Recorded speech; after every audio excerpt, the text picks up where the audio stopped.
കൂത്തുപറമ്പിൽ 6 ആളെ വെടിവെച്ച് കൊന്ന സംഭവത്തെക്കാളും വലിയ സംഭവമല്ലല്ലോ അത്. അടുത്ത കാലത്തല്ലേ പുഷ്പം മരിച്ചത്. അതിനേക്കാളും വലിയ ഭീകര സംഭവമല്ലല്ലോ.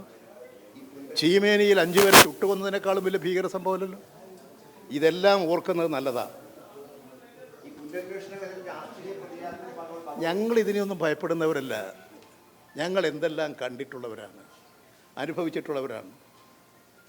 ഞാനെന്തെല്ലാം അനുഭവിച്ചിട്ടുണ്ട്. ഇതിൽ നിന്നൊന്നും ഞങ്ങളെ പിന്തിരിപ്പിക്കാൻ സാധിക്കുമെന്ന് ആരും ധരിക്കരുത്.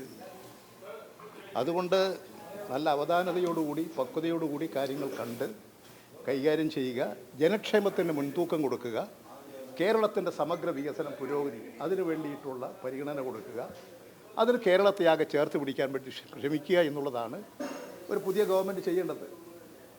ഇനി അവർ ചെയ്യുന്ന കാര്യം കണ്ട് നമുക്ക് വിലയിരുത്താം. പുതിയൊരു മൂവ്മെന്റ് ഉണ്ടായിട്ടുണ്ട്, ശ്രദ്ധയപ്പെട്ടിരുന്നു. ഉണ്ട്, ഞാൻ എൻ്റെ ശ്രദ്ധയപ്പെട്ടിട്ടുണ്ട്.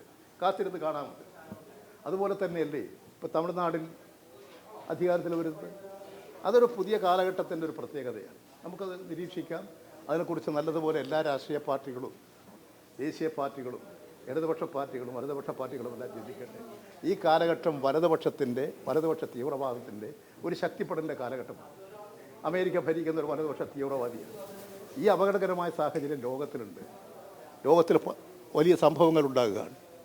ഇങ്ങനെയുള്ളൊരു കാലഘട്ടത്തിലാണ് നമ്മൾ ജീവിക്കുന്നത് എന്ന് മനസ്സിലാക്കിക്കൊണ്ട് തന്നെ ആ കാലഘട്ടത്തിലെ ഒരു പ്രസ്ഥാനം എന്നുള്ള നിലയിൽ ഇതിനെല്ലാം നിരീക്ഷിച്ചുകൊണ്ട് ജനങ്ങൾക്ക് വേണ്ടിയിട്ടുള്ള നടപടി സ്വീകരിച്ച് കമ്മ്യൂണിസ്റ്റ് പാർട്ടി മാർക്സിസ്റ്റ് പ്രവർത്തിക്കും.